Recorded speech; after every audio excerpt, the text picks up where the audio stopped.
Hey, welcome to the full 42. We are late. It's all Mike's fault.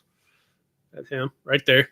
Yeah, So totally my sorry. fault. Thanks for those who are waiting on us, and we'll have other people join us soon. But yeah, normally I get a few minutes with you before the show where I can talk you down from your Monday manic, but they're going to get the full Monday mic. The full 42. The full 42 mic. You just jumped on and I just hit the button.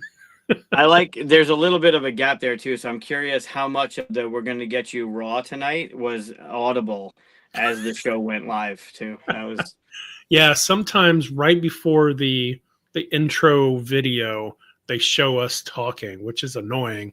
Or sometimes they'll cut off the very first part of the intro, so it's not quite working very well. They'll get it eventually, probably by the time we finish making a show or something. But maybe it might work. It might not.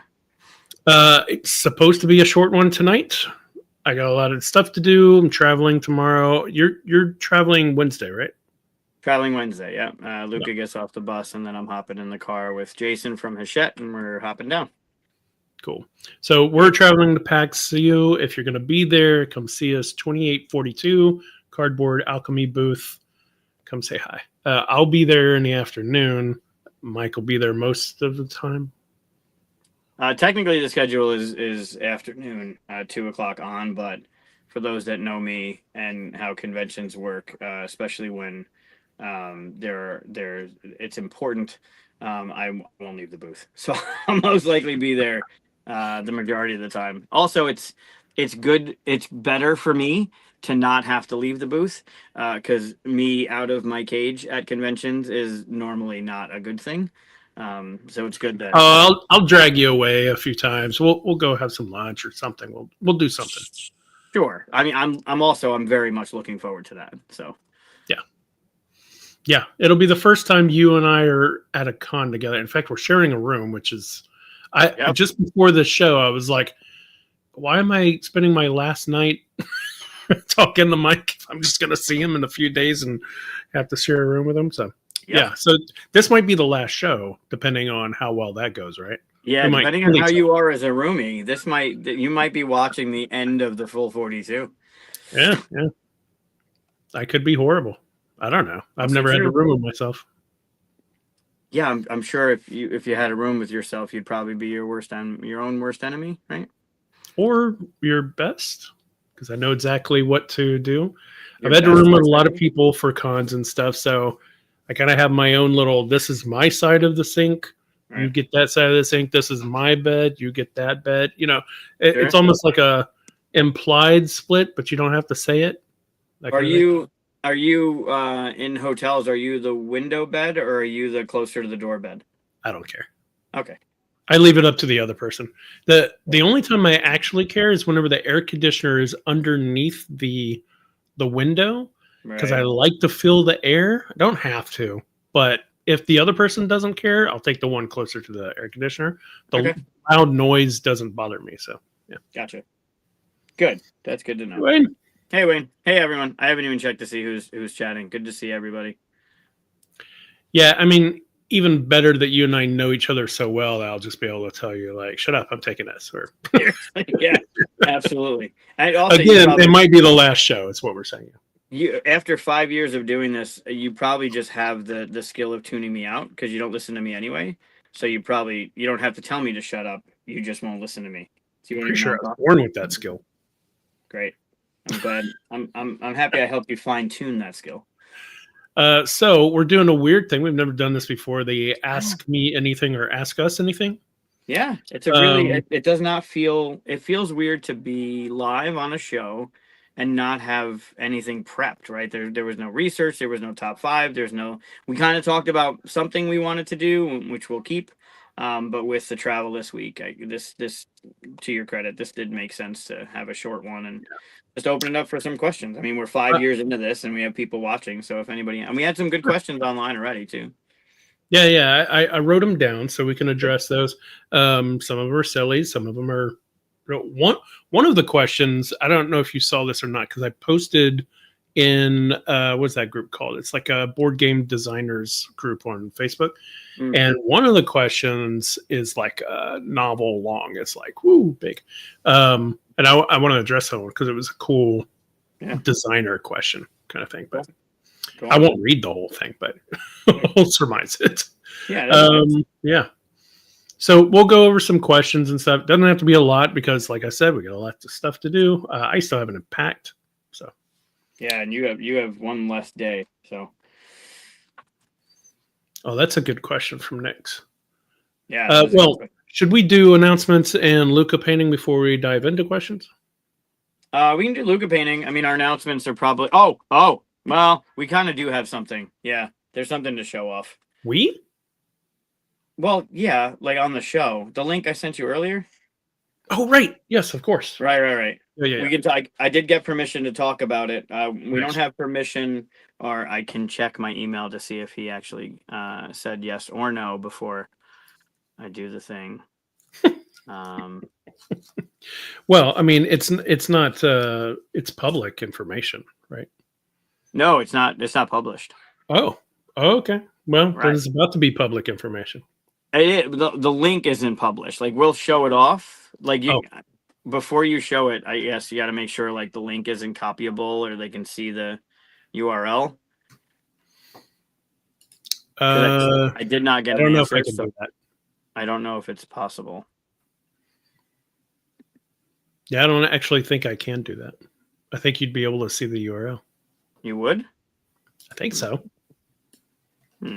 I could find out. I don't know if you do. I think if you share screen, I don't think it. I'm sure this is entertaining to not know what the hell we're talking about. Well, so anyway, as for one of the announcements, if we have any, the big announcement we already talked about. We're going to be hanging out in Philadelphia next week. So whoever is watching this before PaxU, if you are going to PaxU, come find us together because it's going to be fun.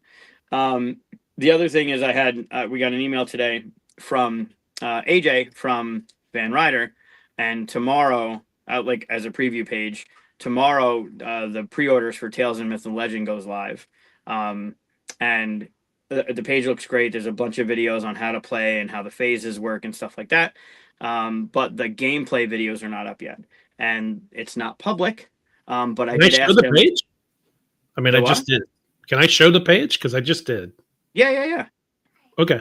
Oh, I got scroll down? Yeah, you can absolutely. I got permission to show it off. The only thing is the link. Like, I can't share the link because the link doesn't go live till 10 a.m. tomorrow. But we did get the preview. We got to look at it. They are still adding some stuff to it. So what you see on the page may change. There'll be more additional stuff, and they might change some stuff around. But like the price is locked. The stuff that's going to be in it is locked, so none of that'll be a surprise. It's just the link isn't live until 10 a.m. Tomorrow morning. But yeah, I was watching the video of AJ doing the how to play, and it was the first time I saw the new player board with the mural on the left and how it sockets in, and the first time I saw the final of the map, and I was blown away. It was great in June when I played it with Julie at Origins. It still needed some fine tuning, but what Miguel Coimbra did with the art is just bonkers. Like when we showed the cover and it had the Cyclops and it was throwing one of the heroes, and like I was blown away by that. But the stuff like that player board is silly. It looks so good. Yeah, that looks good. Oh, it's so good. So I'm very excited about it. I'm obviously involved, right, in co-design and everything, but Van Ryder does such a stellar job on the stuff that they do, and looking at all of the things that are going to be in this box and knowing how they take care of the secret stuff and the unlock stuff and the gameplay. Like, we handed over a game, they made it like amazing. The board looks tremendous with the art and the way the top of the board sits with the legacy track and the Alexander track and the turn order. That board came out on the left. That board came out all the stuff that's on the top they're the different card decks for the military, the religion, and the political. There's a turn order up on top. The four little dots you see over the green section, that's the turn order. The bigger circles underneath the decks of cards are the Alexander track, and then the smaller circles are the legacy track. And there's this monumental thing up top that houses like all of those things. And then the art on the map is just killer. Like it looks so good. Um, I'm very excited. The book, the way the game plays, the miniatures are coming out great. The unlocks are amazing.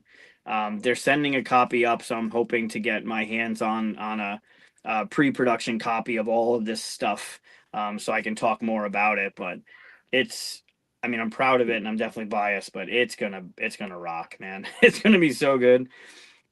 And so there's a little Easter egg for those that are watching. Go up a little. That little thing that you get, the pre-order exclusive, when Yep. you play your game and someone becomes like, when the legacy is done and someone becomes like the winner of the game, the original, what we titled the game, it was called The Great, because you kind of not fighting Like Alexander, but you're going up Alexander the against. Great or something. Yeah. Right, right. So you want to become greater than Alexander. So we titled it The Great, and then it through iteration became Tales of Myth and Legend. But this little thing, when you win the game, you get to write down your name of being the great for that game, and the great's a little Easter egg to the original That's title fun. of the game. But yeah, those player boards, the way they socket in, and they're dual layered, so they're keeping the three different tracks. You Um, oh, it's you so should good. rewind a little bit and tell people in case they don't know what this is. Just in general, what is the game?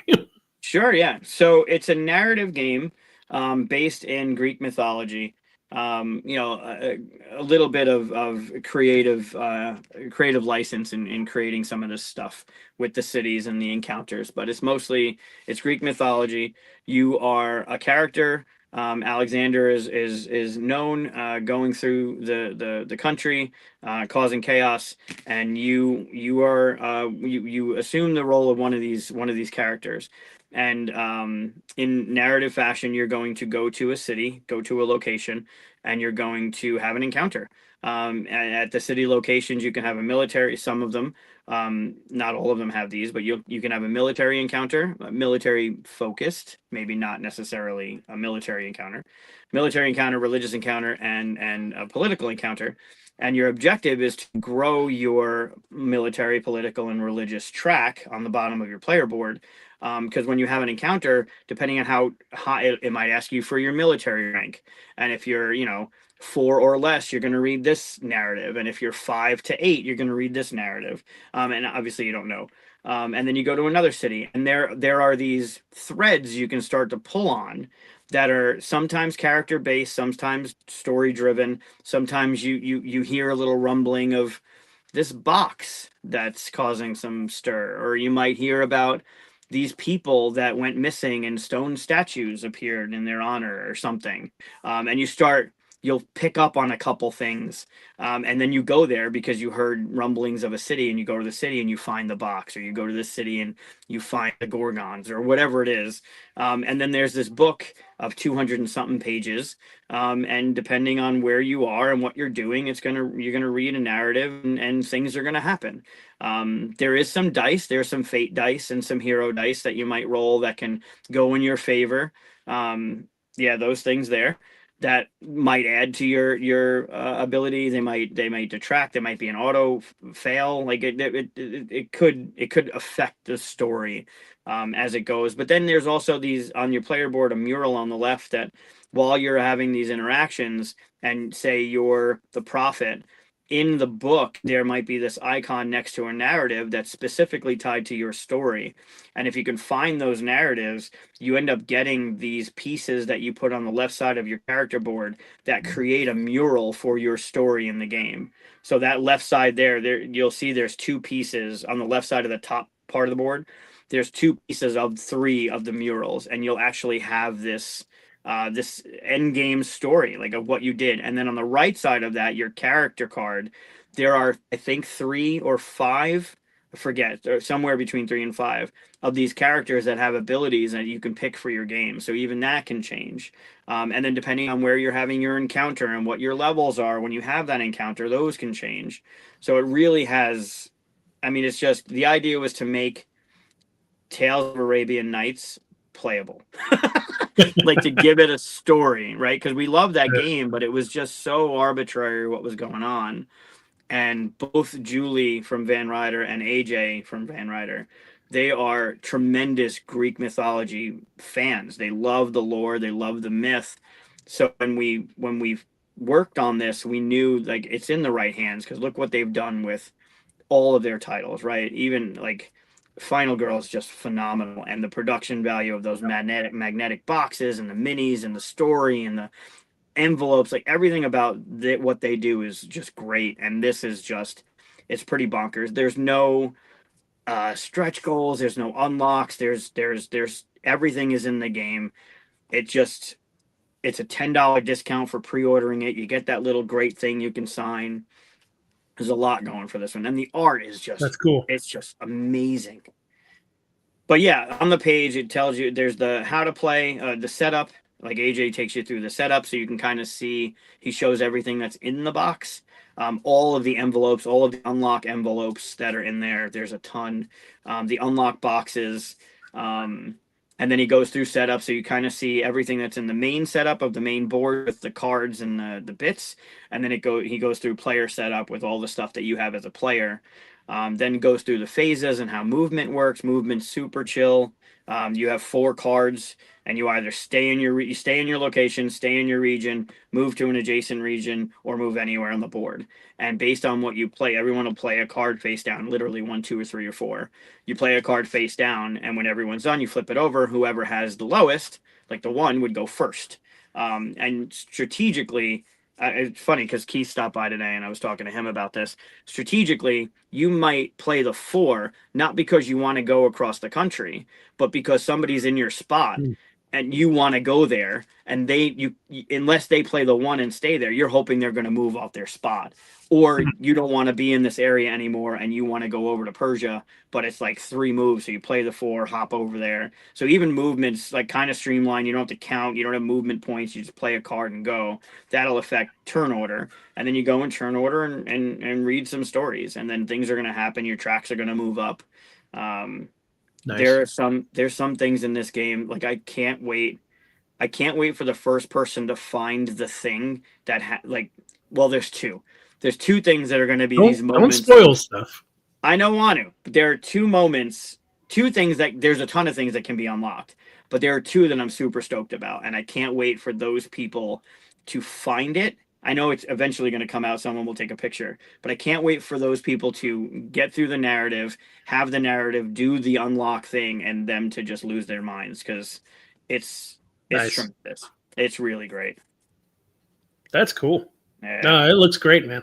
Yeah. I Yeah. am So the sold. video, as far as I don't think they're up yet, but there's all the how to play videos. AJ, I believe AJ and his son were doing the solo as like a little combined thing, but they're gonna do the solo mode and play through it. And then AJ, Julie, and somebody else, Scott, I forgot who else, is doing uh, um, a multiplayer playthrough. So those videos will be up there. Hopefully tomorrow. They should be up there by tomorrow.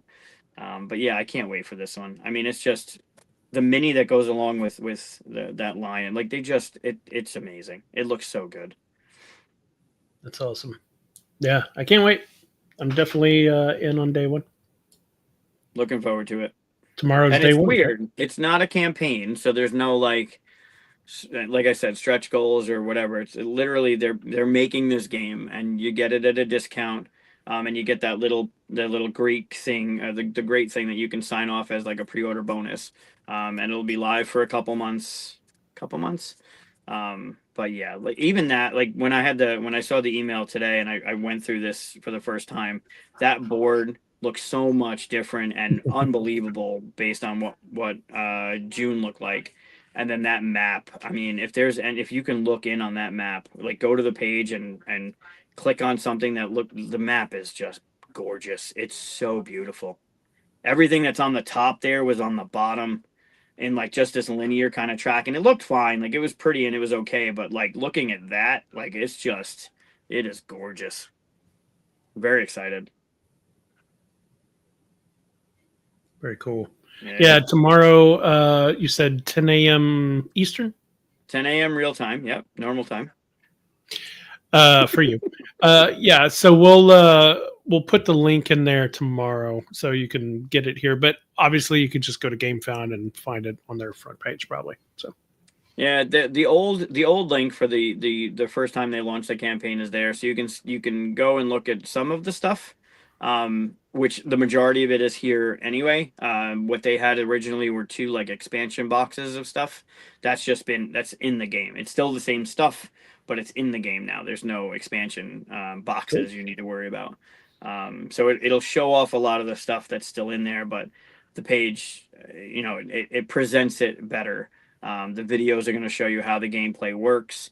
I will say, if you are watching this about this game, the gameplay that they will do they could unlock some story elements. So if maybe just get a quick overview, and AJ does a great job of setup. He does a great job of showing the phases, right? The movement phase and everything. You might be able to get enough out of what he's showing you through those things and not watch the gameplay, because the gameplay might, I don't think they'll do too much unlocking or too much stuff, but they didn't keep it on a rail. They went through the game. They had their narratives. So you might see some stuff that you might not want to see if you don't want anything spoiled. So I think I really like it when they do the points like they did on here, where it's, step 1, do move, step 2, do your encounter, that kind of thing, just so I could get a vibe for how it plays. Usually that's good enough for me. Sometimes I'm like, I don't quite understand it, or sometimes they don't have those graphics and I have to watch the video. But right. Yeah, and something like this, like if this was, I don't know, a deck builder or a pattern recognition game or a Euro, you're okay watching a gameplay because fuck it, like whatever. But this actually has like story elements that could be, you kind of want to experience it when you have that first thing. You go on the map, you put your character on your map, you're going to have your first experience. It's going to set you off on this path. Your character board might have a little bit of a like, hey, I heard some rumblings of something happening in Persia, and you're like, well, I guess I'm going to Persia. And then you start picking up on these threads because the game wants you to unlock stuff, right? We don't want to keep things hidden. We want you to listen to what's going on and be like, oh, I remember that guy told me this thing, so I should go there. And it kind of becomes like when we played it at Origins, one of the guys I played it with, his story was kind of going towards Pandora, and the other guy picked up on the thread and was like, no, I want to go I want to go find it. So he like abandoned what his character, not abandoned because it's all open, but like his character was asking him to do a certain thing, and he picked up on the rumblings of Pandora's box, and he's like, well, I want to go there.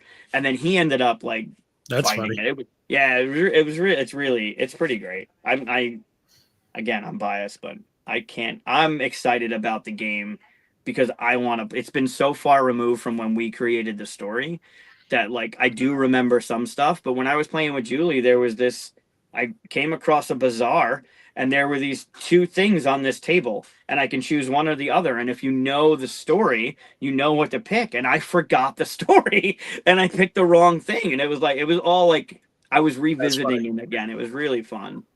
So that's cool. Yeah, tomorrow 10 a.m. it starts, and then they said the target with everything, because it's far enough along. The target is Gen Con next year. This will be Gen Con release for next year. So,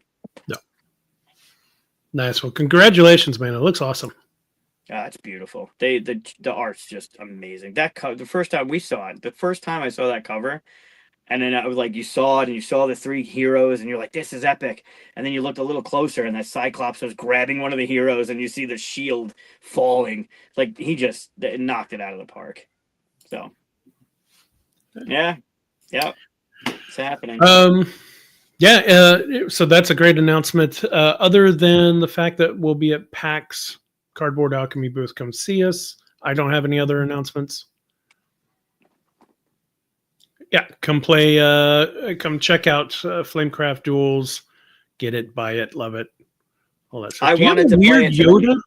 I wanted to play it tonight. Kristen, I know. No, he wants to play it every night. You have a weird Yoda behind you, to your left. Yeah, Is that Yoda? Where? Oh, down here? Yeah. Yeah. Okay. I've never seen him before. Yeah. Has he been there the whole time? He's the one that holds a snack bowl. Oh, okay. But he's wearing you're not a hockey fan, but he's Yeah. wearing the from there's a hockey movie that was filmed here in Syracuse, and the glasses were given out at one of the games from some of the guys that played a character in the movie. And then he's wearing a Sagrada mask from when we were all under lockdown from COVID. Nice. Yeah. Yeah, I guess my camera's a little tilted this time. It's a little more over this way than Yeah. it's usually more over here. Because you've seen, I have the Iron Dragon and the Plant Dragon that came with the Kickstarter, and they were, Yep. I think they're usually in. So it's usually like that. And more importantly, they're asking for troubles. But yeah, Right. The way you should have it displayed on your box. your Batman game's upside down though. Sure. Yeah. So anyway, that's end of. Well, you have Luca painting, right? I have a Luca painting. So yeah, if this is your first time watching, Luca is his 4-year-old son, still 4 right now, and he does watercolor paintings for us, and we like to look at them like a Rorschach painting, and or ink, whatever that is, and try to figure out what we all see. So in the comments, tell us what you see, and we'll let you know how crazy you are. We'll see who's the craziest person today. Well, I know what this is. I asked him just before we came on again, what did he see? And we'll see who's right. Usually, there's Evan. Evan's usually the one that nails this. So we'll see, or at least the closest answer has become someone in the Evan clan. Yeah, the Evan stream is the one that's usually been nailing these lately. So we'll see. I got it last. It would last one. I think there were a couple. One was definitely closer, but all right. So this one's from December 23. This is when he first started using his left hand. Now I just put LH over here because he does all of these with his left hand. But this is when he was like first starting to, and I was so like, oh my god, he's using left hand because I'm a lefty. I write lefty. I throw righty, but I write lefty. Same thing with him. But here's today. Sounds like you're non-committal. Okay, that's interesting. Are you surprised? No, not at all. Okay, so tell us in the comments, and if you're not watching this live, go ahead and put it in the comments below. We want to know. I know what I see. It's not dark. Not usually, but sometimes I see things a little dark. Someone said Sonic the Hedgehog at one point, and I said it looked more like he got shot in the face, but that's just because there was red on it, stuff like that. But this one, it's not dark. Sort of. Okay, it's a little dark. Just a little bit, though. Who's ready for hugs at PaxU? Yeah, Mike. Let's see. Maddie says a rainbow of rainbow birds. The blue one is pulling a big sack of potatoes. Nice. Krusty the Clown. Oh man. Yeah, those are clown colors for sure. New age stretching classic yoga ball. I could see that with the big yoga ball. Yeah. Very seasonal. That is a burnt turkey and cranberry Thanksgiving dinner. Oh, I could see the pumpkin pie. Yep. Yeah. Definitely a mallard duck flying. Yeah. I definitely see the duck. Yep, the duck is. Yeah, I'm with you on that one, Derek, for sure. Birds flying under rain cloud and a dragon. Got to throw the dragon in. Okay. Dragon's always good. I see a black hole in space and several space creatures being sucked into it. Not dark at all. So, you know how the thing with black holes where you start stretching out, and like if you get sucked into it, the gravity is so much that it would like split you into atoms to where you'd just be one stream of atom after another. That's what's happening to that poor blue creature there as it's being sucked into the black hole. Poor guy. Yeah, they're all mostly on the event horizon, but yep. Yeah, that's what I see anyway. What did you see before Luca told you what it is? I was not necessarily mallard, but I definitely saw a duck. Okay. I Like I still don't can't kind of see the duck. yeah, like Where's the this is the duck? bill, and then this would be the feathers that come off the back of Oh, its head. okay. I totally see Yeah, it now. Yeah, yeah, yeah. yeah. I can't unsee it. But then when I asked Luca, we're Jenna is pretty close. They're dragons. Oh, they're dragons. They're Okay. dragons. That's a red dragon. That's an orange dragon. That's a purple dragon. That's a blue dragon. And that's a black dragon. Specifically, So they're when in different doubt, dragons.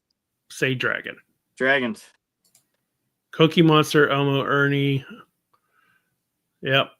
Escaping Nice. Oscar's can. Nice.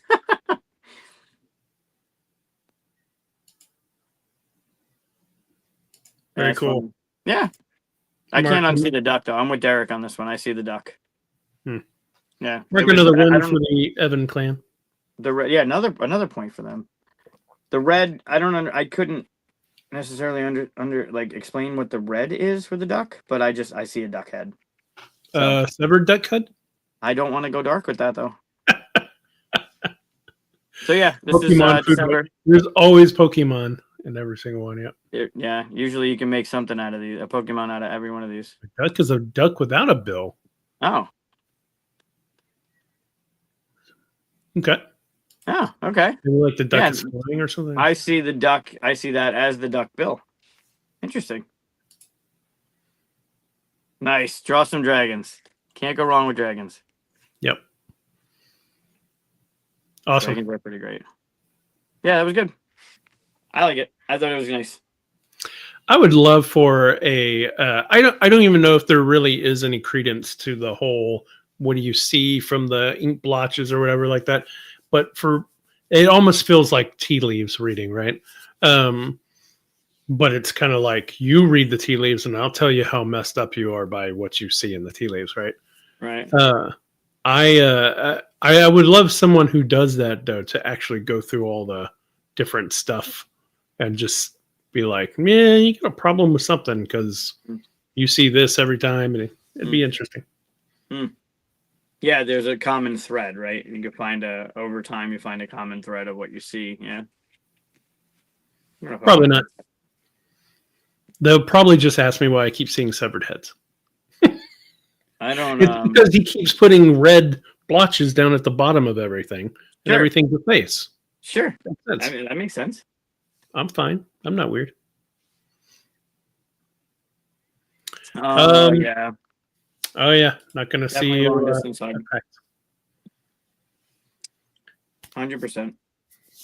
All right. Sorry, you'll have a good time. BGG Con's great. Like that's also awesome.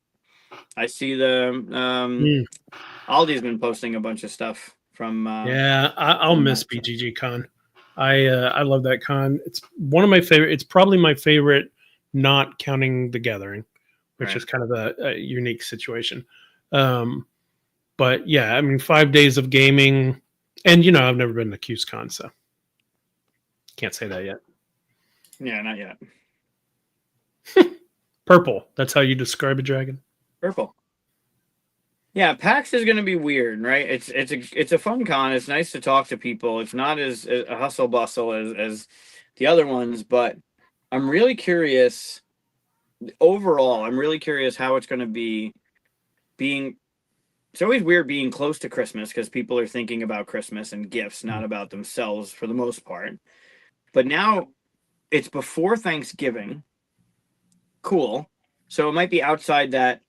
All right, I need to watch my bank account and only buy stuff, or I'm on the blacklist for buying myself games, and people need Christmas gifts for me or whatever. So it might be outside of that window, but it's a week before Black Friday, and I know I see so many posts about Black Friday deals. Like, Amazon's got them, other online stores have them, companies do it, right? So I'm curious if people are gonna wait a week and see if the games are gonna, like, maybe not the new stuff, because that's very rare to have brand new stuff be on discount, but I'm curious what it's gonna do being a week like that. Removed the chaos in the marathon. I just heard a friend of mine texted me, but I heard today again, like hotels canceled reservations and people didn't have rooms, and like there were no rooms to get because of the marathon being. I'm really curious what it's going to be like this week. It'll be fun. That's how it'll be. For sure, like we'll have fun with it, but I wonder how, like, because we've been there a few years, and it's always been a certain time of year, and there's a certain like aura happening, but now it's Christmas stuff, yeah. yeah, but it's gonna be, I don't know. I don't know. It's gonna be weird. Like the Christmas Village, I don't think they're doing the tree lighting yet. So like, will that Christmas Village be up? The marathon's gonna be weird because like you're not gonna be able to get across the street for a while. And then the whole thing with Yeah. the hotel, people could have just like people that have gone for years couldn't get rooms, and then people that had rooms lost their room because of things. So it's like I don't know. It's gonna be interesting to see. I love the show. I think Origins is still my favorite. Gen Con's bonkers. It's a B2C show, so it's that customer thing. It's not B2B. It's not a chill gaming convention. It's a business convention, but it's gonna be I don't know. It's gonna be weird. It's gonna be super fun. Like we're gonna have a blast, but from our perspective is one thing, and from a customer, like the people that are guests for all intents and Ooh. purposes, I think it's gonna be different. Matt says he will never do Origins again. I've never been to Origins, so That's sad. Origins is always around my birthday. It's like I get to go hang out with 20,000 of my friends at the same time. It's why don't you tell them what is at? Why don't you tell them what is at the Cardboard Alchemy booth so that I can leave and be back in time once you're done? Oh wow! Again, you drank too much again, huh? Yeah, fill it up. I mean, yeah, I could talk about. We talked about it last time, but there's, I mean, obviously, Flamecraft duels. If you don't have duels or didn't back it, like, Jesus, get the game. I can't play it enough. I want Chris to play it more. I know it's probably boring after a while. I think Chris is afraid to lose. That's why he doesn't want to play anymore. But duels is it's just bonkers. It's such a great game. I know that's going to be limited. I know the Dragons of the Past is going to be there, which is all the promo cards that have been out already. That's going to be there, and it's cheaper if you if you buy anything else, you get this for cheaper. But it's got all the promo stuff from the past. That's why it's called Dragons from the Past. Aptly named. The expansion for Flamecraft is also going to be there. Dragons and Dragons. It is full of dragons. It actually has modules in it that you can add to your game. Which is pretty cool. 5 modules, if I remember. I think it's 5. New sites, new companions, new mat. Oh yeah, the mat's pretty cool. New powers, new combos. I think there's 5 different things you can pick from and add in there. So that's going to be there. Also limited. The most limited is the art book. There are not many of these going to be at the booth, and I was just looking again today at the inventory and what we have. These are not going to. There's not a lot of these there. Dragons. What is that? The art book. It's the art book. Nice. Yeah. Oh yeah, I have that. Yeah. So I don't want to. I mean, it's pretty cool. I don't want to show too much, but these are the most limited things that are going to be there. They'll probably bounce Friday. We'll see. And then we have these brand new guys, the Plant Dragon and the Iron Dragon. They're debuting along with all the other plushies. They're debuting at the show. There are 8 pins, I believe, 8 different Boulder Dragon pins. There's the Bread Resource pin, which I think is the second in the Resource series. There's a Woolly pin. There's a Woolly that's coming from Flamebound, which is the next game. And there's a Woolly pin, which is adorable. Well, the next Flamecraft game, yeah. Right. What else is going to be there? I mean, you'll be able to get your hands on Andromeda stuff, Critter Kitchen stuff, obviously Flamecraft. Check out some Whisperwood stuff. And then the big. Well, I hope that's going to be there. There'll be something. I mean, I'll be there. I'll tell you about it. Absolutely. The plan is to have a playable demo of Whisperwood while you're there. Then we'll have a big 4x3 table, one of Berkey's tables from Game Toppers. Game time. And you'll be able to play that there. We'll have a table or two, depending on size and FedEx, for duels. Manny's going to be there to sign autographs. Luke Laurie is going to be there to sign autographs. So if you have your copy of Andromeda or anything, you can't really. You could bring Andromeda's Edge to the booth if you want, but if you had something like the instruction book or a card, Luke's going to be there to sign stuff. Brad's going to be there demoing and showing off games, and it's going to be. I mean, also Chris and I in the same booth for the first time is going to be pretty fucking bonkers. So that'll be fun. Yeah. Yep. We need a full 42 hoodie. Yes. We need that. Yes. Yeah. Great. Yeah, that's gonna have to happen. All right. You want to get into some questions? Let's do it. We were promising a short one, and we're already 41 minutes in. We figured an hour. An hour is good. Well, it's just a few questions. We have some questions that are in the live already that I didn't pop up yet because we're waiting for this. So we'll do that first since the live people are sitting here. Let's see. I think Nick's had a good one here. Yeah. Here we go. What is the greatest part of the business and the worst? Ooh. So that is, I believe together we have touched on pretty much every part of this business. I've self-published and fulfilled and all that stuff. So I've had some experience and stuff, but you probably got a lot more experience in that end of it. So for me, the worst part is the business of logistics, getting games from China to warehouses, all that stuff, right? That's the worst part. Now, I'm not in that part anymore. Awesome. I'm in development. So this time. But that was the worst part of the entire process that I had to deal with. That was awful.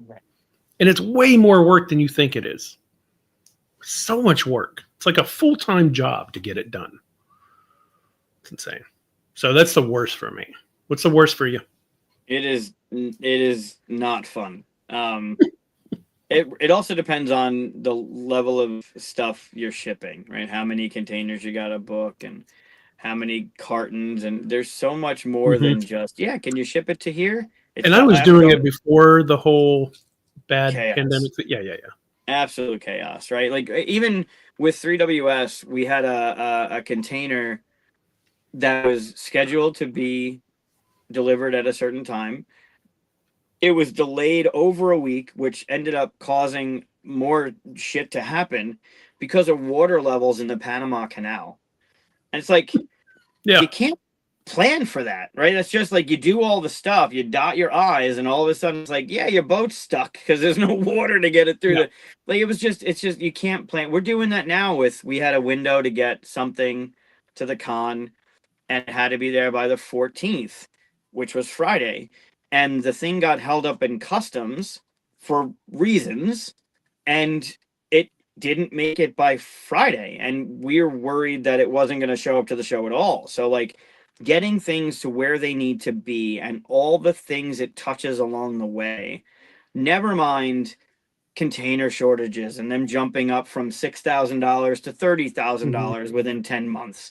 Never mind the global shutdown, never mind tariffs. Like it's just all of that stuff plays into it. And even without that stuff, it's coordinating the container getting filled. What size container? Do you want it floor loaded? How big are your pallets? How big is your carton?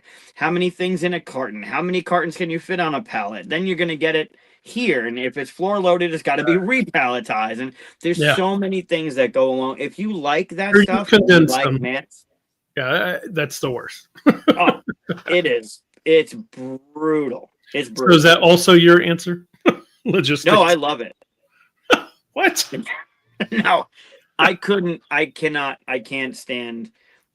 I like getting things to where, like, it again, it's a puzzle, right? Like getting things that you need for a convention having your table, having your inventory, having your banners, having your counter, having your square reader. Those are all things for me that are fun, because when it comes together and you get to see your booth and you see the same thing with QSCon that I've talked about, putting the convention together, right? When I sit back and I watch everyone is there because of something that I did, and there's cheering and there's laughing and there's smiling and people are having a great time, that's the reward moment for all of the putting all the puzzle pieces together. You then get to see the puzzle. Getting it there, especially when it comes to like logistical game stuff, like getting it overseas, getting it on containers, getting it booked, getting it where it needs to be at a certain time. A lot of that stuff ends up out of your control for a while, and it could be bonkers. Yeah. And that it's the most unfun part of the industry is Yeah, like I mean, every specifically part of the containers. industry has a pro and con, and for me, logistics is so much more con than any pro. Like once it's done, you're not like, "Yay, celebrate!" You're just like, "Oh, thank God it's over." Yeah. Like, Yep. so for me, that's the worst part. Yeah. But like getting things like, for the booth, you need flooring and you need the banners and you need a counter and you need, like I was just out today and I got bins for the pins. So they're not just in a cardboard box or thrown everywhere, like trying to keep things organized. Like that I enjoy. That's not bad. But when it I'm glad specifically, there are people like you. I would not yeah, enjoy it. that I like. That's less logistical, more organizational, right? You want the con to be organized, you want your stuff to be organized. It presents well, it's easier for you to get the stuff you need.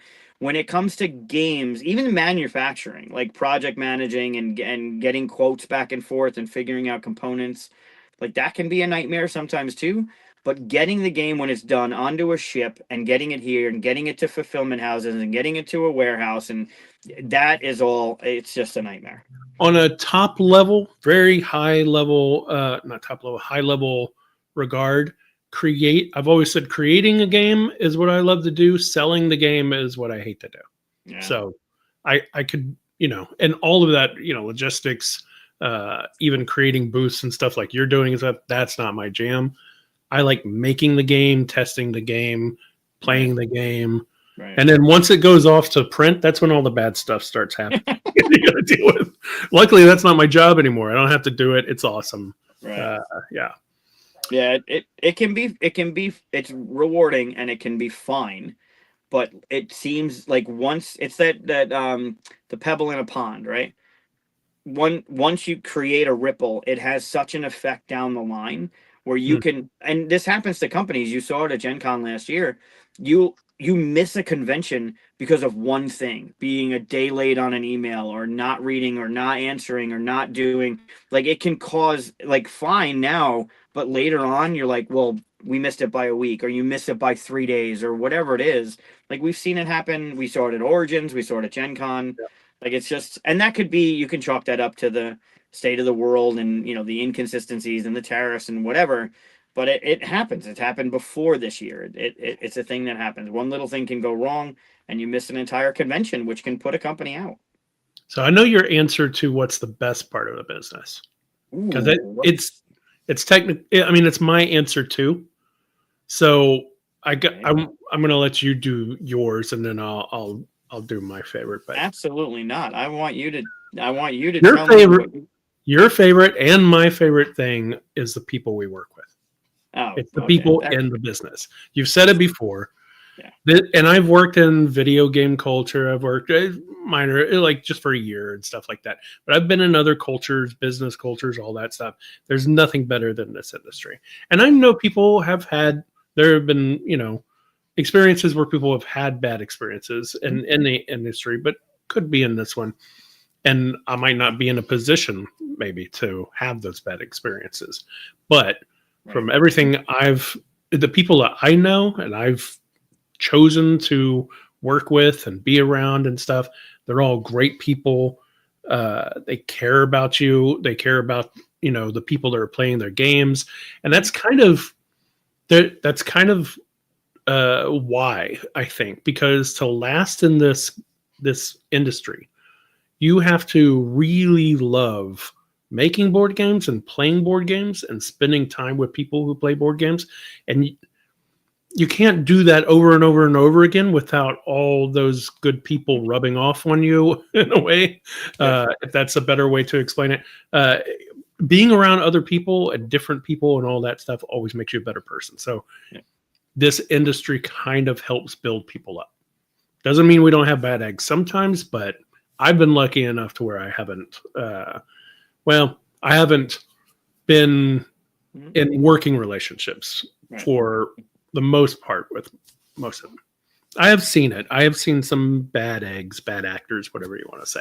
It happens, but we're all humans, so it's going to happen in any industry.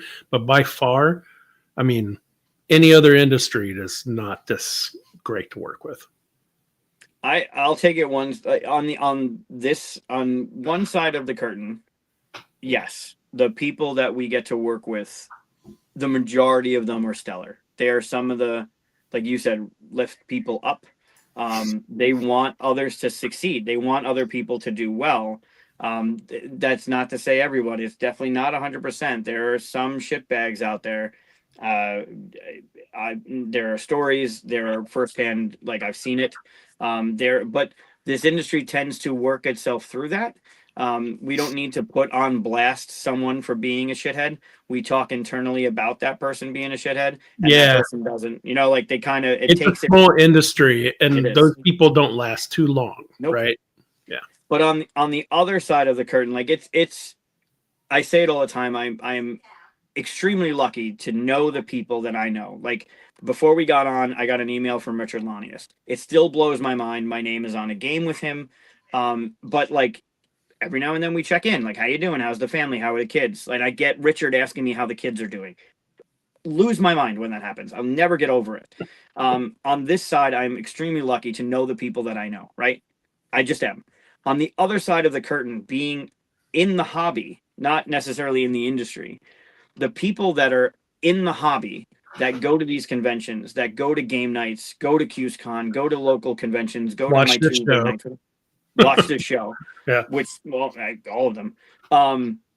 They're even more genuine than the people that are on the other side of the curtain. They're just inviting. The nature of the hobby is to sit down at a table with people, and you could be sitting down with people that you know. At the Tuesdays when we were running through our Arkham LCG, it was the four of us every other Tuesday rocking through the Carcosa campaign. So I'm sitting at the table with the same four people that I know. But before then, after then, in a week that like Dave's not there or Luke's not there, I'm playing games with people that I've never met before. And I'm like, yeah, what are you doing? Sit down, play a game. And it's just that inviting nature of the hobby where you end up meeting people because of a game. And like you all have this, wherever you're coming from, you all have similar interests at the table. It doesn't matter what side of the aisle you're on or whatever you believe in. Like for a little while, like everything goes away and you're hanging out with these people that it's just cool. Like they're just great. And then on the other side of this 3-tiered curtain, being able to work at a convention and see the stuff pay off, right? The games you worked on, the games that you design that people are coming over to you and they show you a tattoo they had made or a shirt they had made, or they're enjoying the thing that you brought to the booth or whatever the reason is for being there. Like there are so many different facets of this industry that kind of come together as one thing, and it comes down to the people. The people in this industry are just amazing.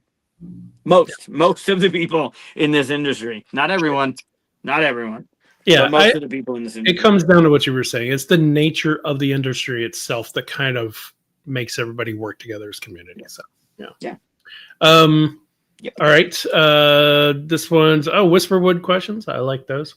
Yeah, Whisperwood is my next game coming out. I'm a co-designer with Brad Brooks and Aaron McDonald. I mention them because I should, but also because it's the answer to some of this. Brad Brooks is the co-owner of Cardboard Alchemy. So Brad came up, well, this is the first thing that happened, right? So Cardboard Alchemy makes coasters, and they asked for artwork to be made by different artists that they work with, just random artwork. They made this golem. And when I saw this, I was like, I want to make whatever game that is. And they were like, that's not a game. He just did something. I was like, well, I don't care. I want this to be a game. Um, and Brad came up with an entire idea about, the theme and all that stuff. Um, we were playing druids and a force that's been corrupted by a ancient sorcerer long ago. We're working with these giant golems and animals and fae to restore it, but it's competitive. And because we're all such fans of games like Orleans and Altiplano, it's a bag builder, kind of like a deck builder, not push your luck, but building your own bag and all that stuff. So that's the origin of it. And then I didn't have to pitch it because Brad's the owner of Cardboard Alchemy. We did actually have to, all three of us, pitch it to Peter, who's the other owner of Cardboard Alchemy. So it wouldn't have happened if he didn't sign on, obviously. But yeah, Peter loves it. He plays it quite a bit. So and is showing it to a lot of people on our Discord. So if you are interested, there is a way to go on the Cardboard Alchemy Discord and sign up for test playing it.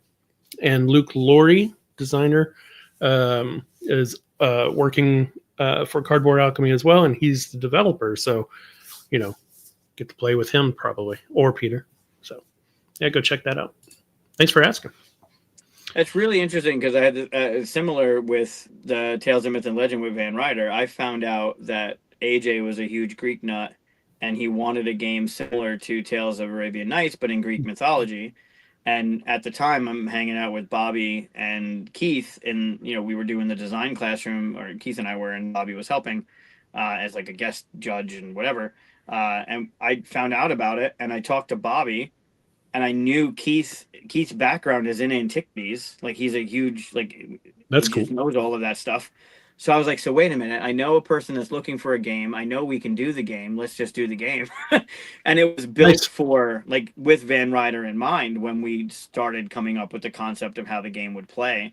But that was totally different, right? Like it was built for them. There was no one else in mind. It was them for that game. Doesn't always happen, but that's cool. I didn't know that. Yeah. Same thing with I'm talking about Batman. Batman was originally Marvel, but because the company didn't have the Marvel license, we ported it over to Batman. But I think it's better for Batman the way it is. So it works. It worked well.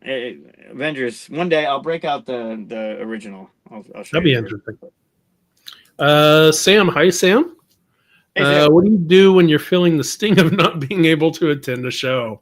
Yep, we all been there.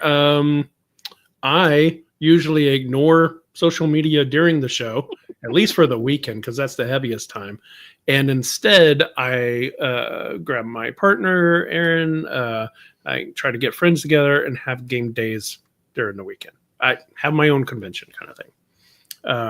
So if you have a game group, just be like, hey, none of us are going to Gen Con. Let's all get together and do the Gen Can't thing, Yeah.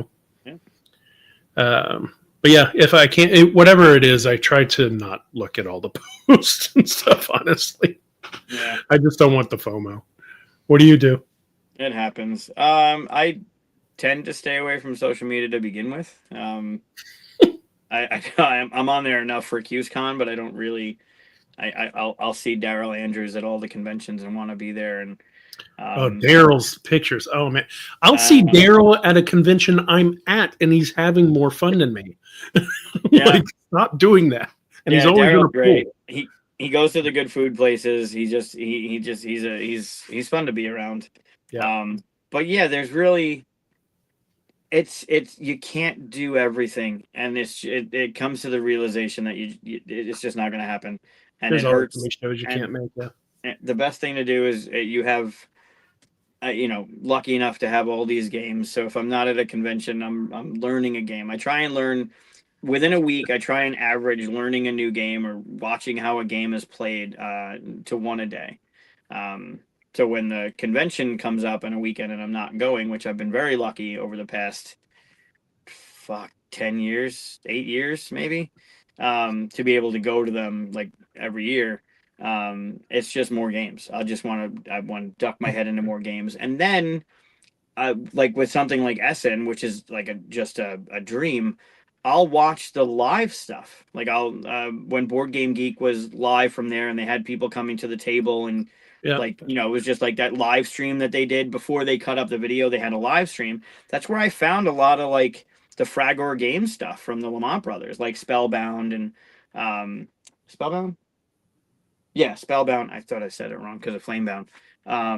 Where I would never have heard of that game prior to watching it on there. So even though I wanted to be there, I'd be able to learn about. That's where I found the Ghost Fighting Treasure Hunters. Was I was watching BBG's live stream from Essen, and Brian Yu was talking about this game, and I was like, I need that. That looks awesome. So I wouldn't have found those out unless I was watching those. So I still kind of wrap my head around what's happening, what's coming out, what people are playing. But the sting's always there. Yeah. But play some games. Yeah. Play more games. Or for you, specifically for Sam, like just design a new one. Yeah, design new games. Yeah. Spend the time, hate the people that are at that convention and dig your head into designing a new game. And then that game could get you to the next convention or sell it at the next convention. Yeah. There you go. There you go. Yep. Matt asks, what part of the industry do you know least about and would want to know more about? I don't think I have an answer to this because I've worn every hat, pretty much every hat possible, and have dived into everything I'm willing to. For instance, like the least thing I know about is retail. I have zero desire to go deeper into that than what I do. Right? I've done this enough to where the things I've been interested in, I've dived into, right? There's sometimes whenever I'm kind of tired of doing something, like I stepped away from graphic design for a long time, but now I'm doing something for Stonemare. So, it's nice to step back into it, but I don't really have an answer for that. What about you? Mine would be graphic design. Not necessarily the eye for graphic design, but how the fuck to do it. Like, I miss Photoshop. I don't do InDesign. I don't do those things. So like whenever something comes up and I need something, I'm either going to Canva because it's like drag and drop and whatever, or I'm asking someone who knows what they're doing to help me.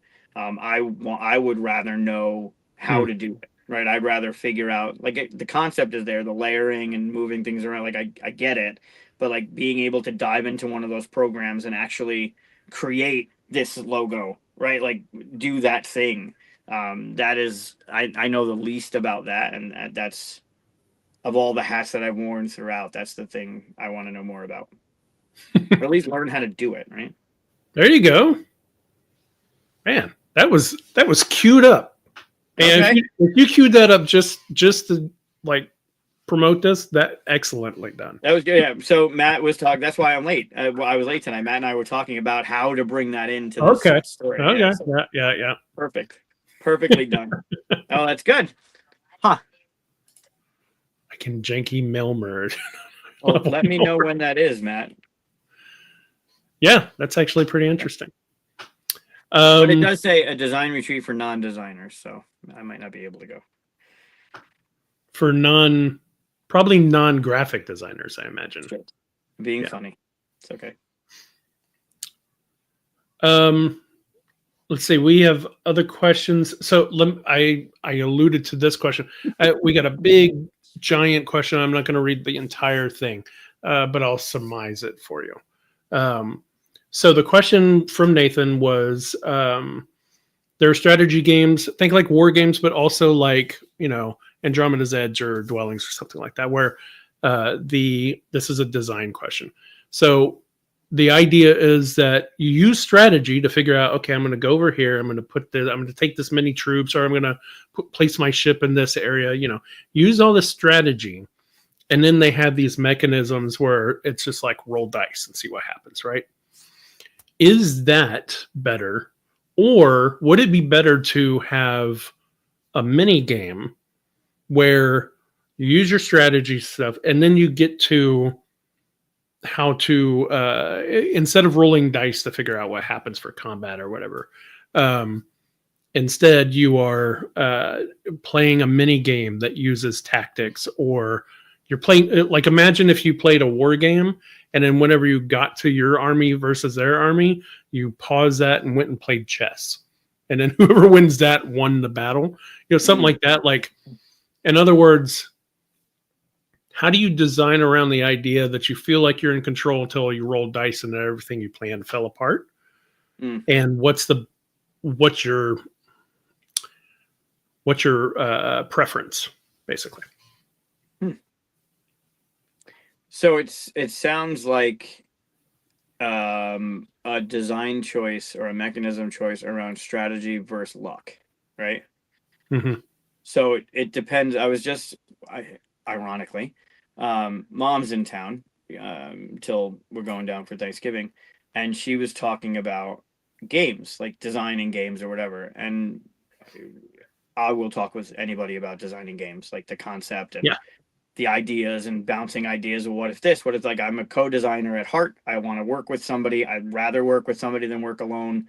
I don't know everything. I don't pretend to know everything. So I'd rather work with somebody else because they can fill in that gap. So she starts asking questions, and I was like, all right, well, if you're doing that, then it needs to be strategy. As soon as you add a shuffle deck, as soon as you add draw from the top, as soon as you add dice, it becomes luck. Do you want luck in your game? If you want luck in your game, then you can do that. If luck is going to ruin your game, then you can't do that. You have to figure out another way to do it. So I think figuring out if you want luck in your game or not is step number one, right? Do you want to have the chance? Do you want to have control? And if you can, if chance, then this, if control, then this. And if you want to have a little bit of a hybrid, I think it starts getting a little, no pun intended, dicey, because there's this balance between anything you do, a draw of a deck or a shuffle or anything, is even drafting can create a luck-based thing where it's not full strategy. Then you have this luck of what's drawn, what's passed, what's taken. Then you can build a strategy from that based on what you have, but it started with a luck of a draw kind of thing. And that could, I mean, not all games do well with that kind of thing, right? And it could also create a really big feel bad moment. When I think I bitched about this on the show, but Hero Quest. Love the concept of Hero Quest. You have X amount of points, you build your army, you have the high ground, like all the things about it, you build up your scenery. Like it's a beautiful game. And then I roll 8 dice and you roll 4 dice, and I can't roll a fucking shield in 8 dice. And you roll 1 attack and I'm dead. Like it just throws that game in the garbage for me. I love it. I think it's really well done. I don't know if they changed it at all with the new edition, but that little concept of building it up, getting it ready, strategizing, getting the high ground, using your points to move into position, and then it comes down, you might as well just coin flip it. You might as well just take this thing and flip it and decide who wins. Like none of it matters at that point, and that drives me crazy. Mm-hmm. Well, so it's that old way of thinking, Euro versus Ameritrash, or whatever you want to call it, American themed games. The input, output, randomness, right? Output is American, where you make a choice, then get your random happening. Versus European is get your random happening, then make a choice, right? Like European games, random cards go out on the market and then you choose what to get. Versus American games are, you go to the market and then see what's there and go, crap, either Arkham like, yay, or this, yeah, exactly. Go to the general shop, go to the magic shop, and then you draw 3 cards, and oh shit, I got nothing, or I didn't have them. That's one of the things. I don't shit on Arkham Horror ever. I love the game, but it's very frustrating when you have $4 and you draw from the magic shop and everything's $5 or more. Like, it's just a bad feeling. But it's like, in the game, it just goes with the game because your dice don't roll well. Everything goes against you. The monsters are going to eat your face. Like, it all goes with the theme. But it's not a good moment. It's not a feel-good moment. For me, the answer always lies into what is the experience you're trying to create for the player. Right. And sometimes, because we all know that you could simply go, okay, combat's ready. I've collected these cards, so here are these cards, and you have those cards, so I win the combat. Right. You can do that, and you won't have the feeling of, oh man, I built all this stuff up and rolled ones, and that sucks. Right. But you also won't have the thematic feeling of a battle happening, right? So there's this balance of how much theme do you want to put in, and sometimes you put in so much theme that it makes the game suck. And sometimes you pull out all the theme to where it's just mathematical. You're just doing math problems. Not fun. There's a balance between every single game. You have to, instead of, I won't say have to. The way I work is I create a goalpost at the very beginning of even the ideas of a game. I create like a goal saying that this is the experience I want them to have. Right. And everything that comes to mind, I throw up against that poll to see if that's going to be the case. Right. So, just figure out whatever that is. And then if rolling dice is too much of a struggle, there's other things you can do. You could do trick taking. You can do, there's different things you could do that have different kind of outcomes. You can even have mitigation with dice that's built up from stuff you've done, like roll dice, but if you roll all ones, you've built up all this stuff to mitigate all those, right? While the other person didn't build up all that other stuff. Maybe they roll fives, but you're all backed up with all this extra stuff that you can add to your dice and you still win, kind of thing. So yeah. Like those games that give you initiative points for your unsuccesses, right? Like if you roll against something and you fail, you get an initiative point that like can add to your dice roll next time. And if you fail again, you get another one, and you don't lose those points until you succeed. So you're building up to a success. A really good example of this that includes luck but strategy and a good balance is Scythe. Scythe, you want your victory points, right? You want to get a certain amount of victory points, and battling is in the game, but you can get your victory points and kill endgame without having a fight. And if you want to go to fight, then there's that luck of what cards you have, right? What's your strength? And then you got that little dial of betting how much extra you want to put in, and it kind of gives that like the feel of a battle happening where you don't know what the other person's doing. You can guess, you can assume, but what can you do to like? And there's that nice push and pull of luck because you drew cards, but you can control what's going on. And if you don't have the right cards to fight, you don't fight. You go do something else, right? They do a really good job of that in Scythe. It can be swingy, but very rare. And you have more control over what's going on in that game than a luck-based game. I mean, that works on Scythe because winning battles is not always the way to win, like you said. So there are times when it comes down to how much power am I going to put into the fight versus you? How many resources are you basically going to sacrifice to win this fight? Well, in a war game, it's going to be every time because you have to win every battle as much as you can anyway. But with Scythe, you don't have to. So you give other avenues to winning besides that. That's another way to do it. But yeah, when it comes down to it, there are players that just love it, love the games that have the high moments and low moments. And you get that with the randomness, right? And then there are people that aren't as forgiving for that. And, it depends on the audience, the experience you want. So, yeah, if we're playing a game and you just housed me because of one die roll and it was like an epic moment and I failed, great. But when it just brutalizes you with, it comes down to those die rolls, and like even in Magic, like sure, 90% of the game is like deck building. But if you shuffle and you get a bad draw, like those first 5, 6, 7, the game is shit. It feels awful, right? Like even with Keyforge, no matter what you have in your hand, you pick a faction, you do all the things. You don't have to worry about mana drain. You don't have to worry about I don't have the right cards. You just make the shit happen with what you have. So there's no deck building. You shuffle the deck. It is luck what you pull. But then you have the ability to pick any one of your 3 factions and do all of the things you can do with that faction. Where Magic is like, if I only had one more land, I'd be able to do the thing. And then you get trounced because you didn't have that one land. And then again, Pebble in the pond, because I didn't draw that one land, I'm now back turns because you've just annihilated me. And those games are just like, it's just not, it can be no fun it can be a turnoff for people too. Holy Roman Emperor. Were you here when we were talking about Tales of Myth and Legend? I think this is Nathan who asked the question, yeah. Oh, awesome. So it wasn't leaning to luck. Player skill versus in-game modeled skill abstraction. Well, versus. I still think it comes down to the experience you want to create, but Sure. For me personally, it's somewhere in between.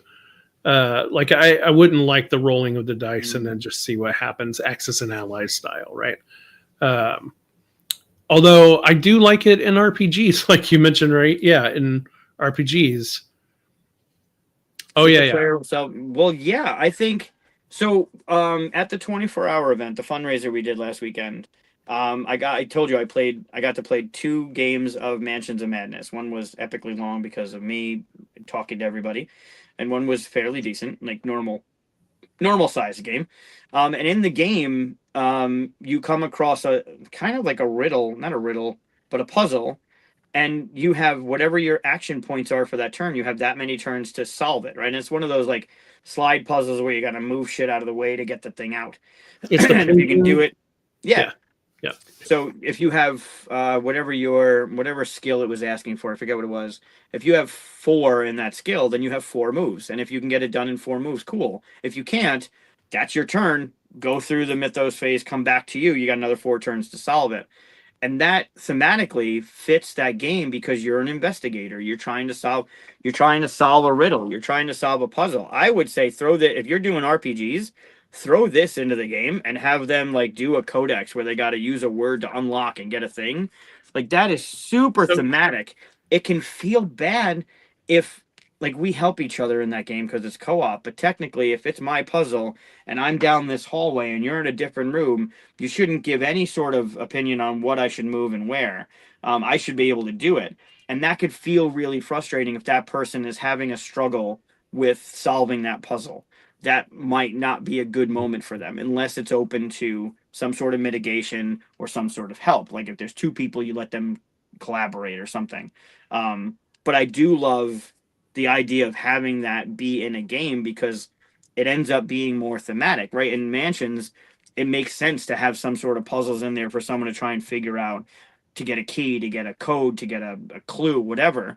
That really works there. But if you're throwing that into like, I don't know if the balance of having that work out, if you're throwing that into a game and it creates a feel bad moment because the person, it's like betrayal on House on the Hill. If you have the player at the table, and this will happen 9 times out of 10, you have a player at the table that does not like playing alone, that wants to play the co-op, that wants to like, play with everybody, they will become the betrayer almost always. And they're going to end up having to leave the room and read a book and now play on their own, and everyone else is going to dogpile on them because they have to do that. That's what the game is asking you to do. And if that person doesn't want to do that, which we've talked about, just don't let that person do it. That could be a really feel bad moment for that person. Just like if someone can't figure out this clue and is just stuck for turn after turn, it's not a feel good moment for them. So it's just like I don't know, a trial and error thing. Like just figure out, does it fit? Does it create what you want in the story? And picture that person that doesn't want to do it ending up having to do it. Are they going to have fun doing it? So I run a D&D game every other Sunday, Pathfinder, but same thing. And last night I ran it, and they came into like a place where they had to solve a puzzle, and I created a physical puzzle for them, which was they had their minis on the map, right? I tell them they go into a garden, and there's all these different kind of what do you call them? Marble slabs in the garden, and there's hedges and a certain amount of hedges around here. And basically, it was which spots do you have to stand on to get this to work? It was a literal puzzle in front of them. It's very, once you know the actual puzzle, it's easy to do. It's like you have these different numbers down this row and different numbers across, and you were basically going like, if this is 4 and there's 4 rows, you have to fill them each one and stuff like that. There's a whole thing you could figure out. Of course, they didn't know that at first, so they step on one, trap explodes. They're like, okay, it's not that one. And they have to figure it out, right? Those can be fun, but I've also made them really too far. And sometimes you're dependent on the player more than their character to figure it out. And that's where it's real tricky, because like I did one once where they came to a wall and they had a bunch of symbols that they could turn, or they had one symbol that they could turn. And the symbol was the magic symbol for gravity. Someone could read it and they saw what it was. They're like, okay. So they turned it upside down and they hear what sounds like a bowling ball go up. Right. Okay. Inside the wall, they hear this. That's and they're like, cool. That's interesting. Then they turn it back down. They hear it go boom and fall down. And they go, okay. And they do it again. They hear it go up. Okay. They turn it sideways. Nothing happens. They turn it the other way and they hear it go this way. So clearly there's a ball inside the wall moving around, and they basically have to move it around in a combination to get it to the other end before they hear click and the whole wall moves. I thought that was going to be real simple. I thought it was going to be simple. It ended up with the whole table arguing about what to do with it, because there was a little problem that if they went the wrong way, they would all get electrocuted. And just that one little negative part of it, like, if you do this again, we're all going to get electrocuted. Stop it. I'm running out of healing spells, all that stuff. Just that one little part frustrated them so much that they weren't thinking about how it works and stuff. And it all kind of fell apart for a while till finally they got it right. But they didn't have fun with it. And it's such a fine little thing that I've started realizing, like, I need to make these more thematic than heavy puzzle. Just so they go, okay, that's an interesting little puzzle. Yeah, we figured it out and it makes sense, and you move on. So there's also, like, to do that, like, look at the unlock games, right? Or the exit games that you can do. And the exits are one shots and you're cutting up stuff and ripping stuff up. And the unlocks are just card based and you can restack them. Literally either do them again or hand them off to somebody. They will lend themselves to quarterbacking something fierce. And if you're throwing a puzzle in front of somebody, even in an RPG at a table, someone is going to tell you what to do on your turn. And that, again, is not a feel-good moment, right? So, like, I can imagine sitting at the table with some people that I know that would be a nightmare to try and get through, because people are just going to try and jockey for you to turn it left when you want to turn it right. And is it my turn? Is it my turn? Let me do my turn. Like, let me, like, that's another thing. Like, there's so many things that go, it's I don't know if it's a versus, like this or that. It's like anything can work. You just got to figure out how to, it's like puzzle in itself. You got to figure out how to make it work. But again, like you said, and get the user. Think about the user. Who are you playing it with? Who's playing this game? If you've ever played like exit or escape room stuff, and you have one person that just realizes, even horribly mid-game, that they're awful at this, it's never great. Like, it's a bad feeling at the table where they're just like, oh, I'm just going to sit here and feel stupid.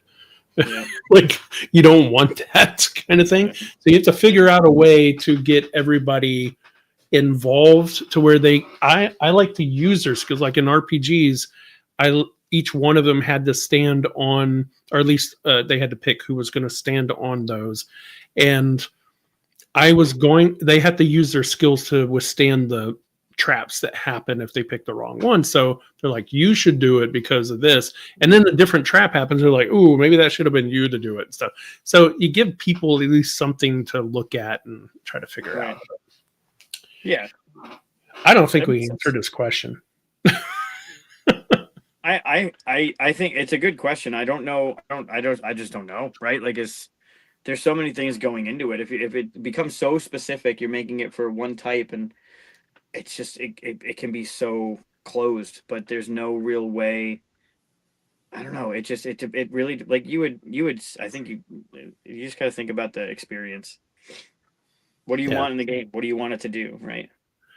Yeah. In RPGs, for me, I think the best puzzles would be something that you have to figure out with your mind, but you have to also roll for. Like, use your skills that you've built your character up. You don't want that to be useless either. Right. So yeah, at least have some games that have no mitigation suck. They just don't. Like, if it has luck and there's no way, like dice rolling. Ancient Terrible Things. I love Ancient Terrible Things. I think it's a great game. You roll the dice, you make shit happen. You don't get to Yahtzee it. You don't get to keep some stuff like Sausage Sizzle and then roll some other things. You roll and you make it. And if it doesn't happen, then you re-roll everything. Like it could be a good roll, but do you want to chance it? And then what you can do with some of your turns is get re-roll tokens or tools that let you re-roll a certain color die or whatever die you want. So there's mitigation in the roll. It's a one roll, and then hopefully your character stats will let you mitigate that shitty roll that happens, right? Like if Yeah. Hero Quest had a reroll or tools that let you re-roll, then I can re-roll my shitty roll every time. That wouldn't feel as bad because all right, I'm spending a thing, but at least when it happens, I have an out, right? I'm not just there it is and I'm screwed. So you have that mitigation in what you're trying to do. And then in the case of puzzles, if it's a public puzzle, people are going to want to chime in. Like it's going to be hard for people to tell you not to do a thing when it's your turn. Just like Mansion's like, no, you want to put this. I saw it happen. No, you want to bring this one down first. No, I want to move that one. Well, it's my turn. Let me do my thing. Right. Like that can be also bad. But Secret information helps with that sometimes, but yeah. You can't always design for the people at the table. You have to let people go like, let me do my turn. Sure. And I mean, if they take it in a different direction than what you intended, then that's on them. But like Arkham, the LCG, there are certain cards when drawn, you can't talk to people about it. And usually it's like, well, what do you want to do? What should I do? Do you want me to go here? Do you want, like, you can talk about what you're doing, but if you get one of those weaknesses, it literally, like, it basically says, shut your mouth. Like, you can't talk to your team about anything. So you have to make that decision. No one's going to make that decision for you. And it is a luck of the draw, but now it's on you. Like, are you prepared? Yeah. Can you do the thing? You're going to make a choice. It's not a, my turn, you tell me what to do. Like, that's not. This is a good point. I hate the mitigation is re-roll because I will always re-roll the exact number I just rolled. My favorite fix for that is flip the die. Mm-hmm. Because no matter what you do, if you rolled really poorly, that's awesome because I get to flip the 1 to a 6. The 3 becomes a 4, 1 bonus, but 3 wasn't too bad anyway. So it's like a perfect little balance. So yeah, every time I see you get the re-roll, I'm like, catch up to the design times. Do the flip. Yeah. It's way better. No, I like the flipping over. We did that with Batman. When you get to Joker's Funhouse in Act 2, all 6s are re-rolled. So if you roll your 4 dice and you roll 2 6s and whatever, you have to re-roll your 6s. Like Joker's just messing with you and you got to re-roll your 6s. If you roll into 6s, great. If you don't, all right, let's make it happen. And then you're going to re-roll the next time and have to until you satisfy that story card. Once you satisfy that story card, no more re-rolls of 6s. So if we all focus on that, then you don't have to re-roll 6s for the rest of that act. So at least there's a way around it. But it's messing with you enough. And then you have tools that'll let you flip 1s to 6s. So whatever, I rolled a 6 and I have to re-roll it. And it's a 1. Cool, I get to flip it to a 6. And there's that mitigation of bad rolling. The Joker's there, yeah. Never satisfying. Somehow the Joker returned. Yeah, somehow. Let's see. John asks, least favorite game mechanism. Oof. He said mechanic, but I know you hate it when people say mechanic, so I said mechanism. That could be my pet peeve. If anybody asked about, I know it's your pet peeve. Yeah. If anyone asks about what's your biggest pet peeve in the industry, it's people that call it mechanics. I don't know if it's because of a car thing, but mechanics work on cars. Like we're the game mechanics. We're working on the game. The mechanism is in the game. That's just my. Don't say roll and move. I mean, that's a fair one to say. No matter what we say, there's always an exception to the rule, right? But always. I'm not a fan of roll and move. I wanted Quest for the Antidote to be better. That's a roll and move. I did just play at the fundraiser. What is it called? Not magical athlete. Mathlete?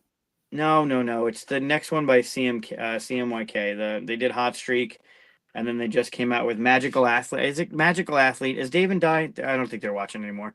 I think they went to bed because it's after 10. I think it's Magical Athlete. Yeah, and that's a roll and move. All you do is roll and move your character, but then your character has abilities that you've drafted that like trip people when they pass by you, or if you roll a 6, you go back to the beginning, or like the cards are messing with it, but at its core, it's a roll and move. And we had a blast with it. It was super fun.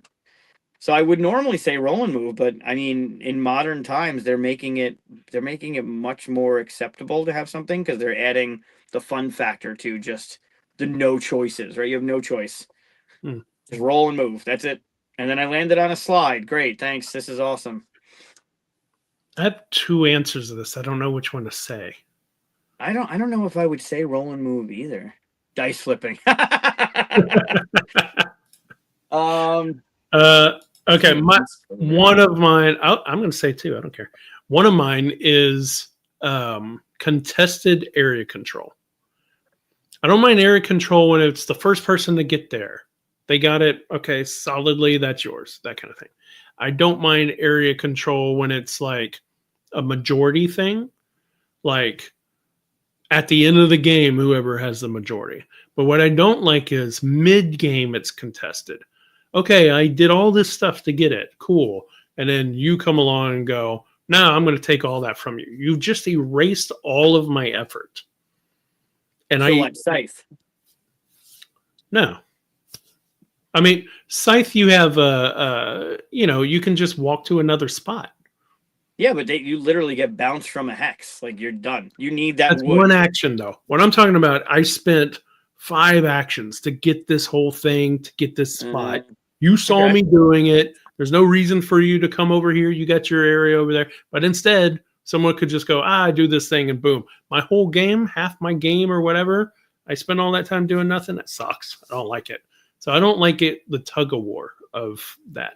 And that actually takes away, a lot of war games and stuff because of that. And, I grew up playing Axis and Allies and stuff like that.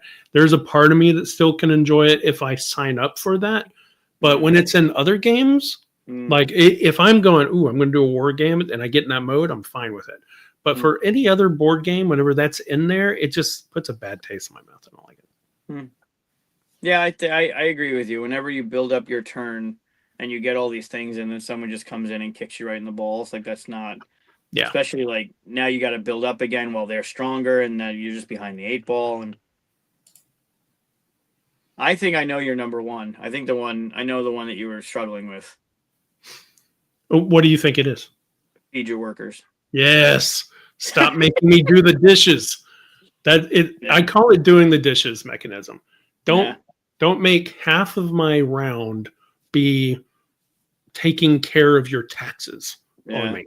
For no reason. There's no reason to tax your players. Let them do the fun thing. Don't make them have to pay taxes, do the dishes, feed the people, or whatever it is at the end. It's boring. It's stupid. Stop doing it. And there's people to go, oh, no, I love it. No, you don't. Shut up. Yeah. Yeah. It's part of the... for me, like I love the Agricola creatures big and small. Like I think that's much better than Agricola. It does all the things and without all of that stuff.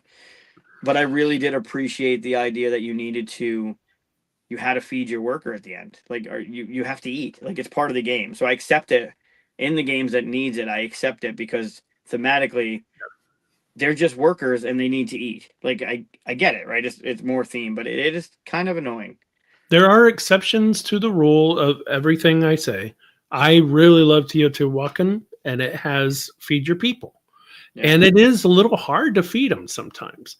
Yeah. And it's devastating when you don't. You lose points. It's tough. I don't like that aspect of it. But the rest of the game is so good that I'm like, okay, it's fine. Yeah. But I wish it was out. I wish there was a way for me to take it out, but you can't. It's all integrated in there. Yeah. Same thing for Feast of Odin. It's just too much. It's too much part of the game. It was a little bit something off to the side, or it decided player order. If it was very mitigated, I'd be fine with it. But every time it's in a game, at least the ones I've played, it's just devastating if you don't do it. And then I'm like, why is this in here? Yeah. It just feels like hard work.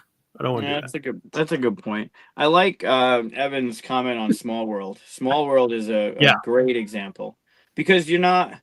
I mean, sure, you're kind of like you're attached to the character and the race that you are, but you could literally you don't care. You send them out, you get all the points you can, and you start a new one.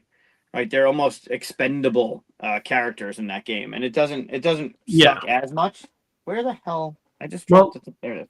Yeah, in Decline, you leave all your characters out there. They're in Decline. You hope that everybody leaves them alone so that you could keep getting stuff for it, but it's not going to happen, and you just accept it as part of the game.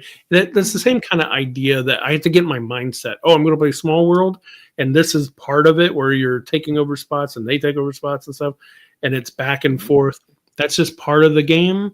You just, that's fine. But it's really whenever it's snuck into another game that kind of irks me. Whenever it doesn't need to be in there, Yeah, that's fair. That's a good point. It can be done well. All of these can be done well. Just like you said, roll and move can be done well. Yeah. But for the most part, he's great. Yeah. Mike Rice from BGR says, my question is, what is your favorite new to you game from 2025? Is it a 2025 release? If not, what's your new favorite? My new favorite would be Galactic Cruise, I think. I played it quite a bit this year. It's a boring one because everybody's saying that. Not everybody, but everybody that's played it and tried it. Not most people. It's doing pretty well. Yeah. And it is a 2025 release, so, but not that it has to be. Do you have a new game that's wanting you to come back to it? I mean, it couldn't be more than Flamecraft Duels. Like, legitimately, I'm looking forward to that game. That's fair. He asks me every week, guys. I literally want to play that game constantly. but I mean, I guess it's not that new, but it did come out this year, so you can get it. I still think How to Save a World is phenomenal. Yeah. I love it. I think the game's phenomenal. It's so well done. You all did a great job with the design choices. Burnt Island did an amazing job with the production. That game blew my mind as we were playing it on the show on digital. I still think that game. There are a few that I played lately that are really good. I don't think they're gonna touch that. I really don't. I mean, duels aside, I really don't think they're gonna touch that game for me. From what I played so far. That's cool. Yeah, it was a great game. We played it. I'm trying to remember. There's an episode where we played it. It's on the cover. If you want to go find it, it's we played it with Yuval, the designer. We played it with Sean from KTBG and Burnt Island. Sean was a static image the entire time. His camera wasn't working. But you literally, like, I think I stopped a couple times while we were playing to just admire the choices that Yuval made and how it all makes sense in game, like talking about thematic choices. I loved it. Evan, I play BGA only with people that I know, and I know you, so I would. But I don't like playing BGA like I take a turn and walk away, and someday you'll take your turn kind of thing. I just can't be in a game that way. But just like TTS or something like that, I don't mind playing if I can talk to the person at the same time and stuff, because that's why I play games and hang out with people. So, let's do one last question. Okay. Unless someone live wants to ask a question. What is your least favorite part of game design? What is your favorite part of game design? This is from Eric. I know mine. Well, what is it? Math. Your least favorite part of game design is math. Math. Okay. Having to balance it out and figure out the math of there are this is why I co-design. There are brains that can wrap their heads around how many versions of a card need to be in a deck, and then you throw in a die roll, and then the odds on odds of rolling 2 dice and 3 dice and 5 die, all of that math and balancing, I hate it. I don't. Math and I've said it on the show, Math and I haven't gotten along since 5th grade. It's a love-hate relationship. We've hated each other for fucking decades, and I can't stand it. Even rulebook writing for me rulebook writing is brutal because my English background is in literacy and grammar. English is the 3rd hardest spoken language on the planet. There's so many exceptions to the English language, and rulebooks, depending on if you're missing a comma or adding a comma, a sentence could be read one way. It's why I love it, but it could be read one way by one person and one way by another person, and interpretation. I still hate math more. I hate the math of it. I'm a weirdo. I really enjoy writing rule books. In fact, it's one of the first things I do with game design. I write the first rule book. I'm like, ooh, I can't wait. I'm like, ooh, I got like 3-4 hours. I could sit here and write it out and get it how I want it and stuff. I love the structure of it because I'm really interested in how to teach a person through text or in any means or medium. But like when teaching people games in real life or demoing or anything like that is fascinating to me because I'm having to dive into how will people interpret it. It's not my favorite thing of design, but it is one of my favorites. My favorite, I mean, Evan said one of his favorite thing is seeing people playing the game.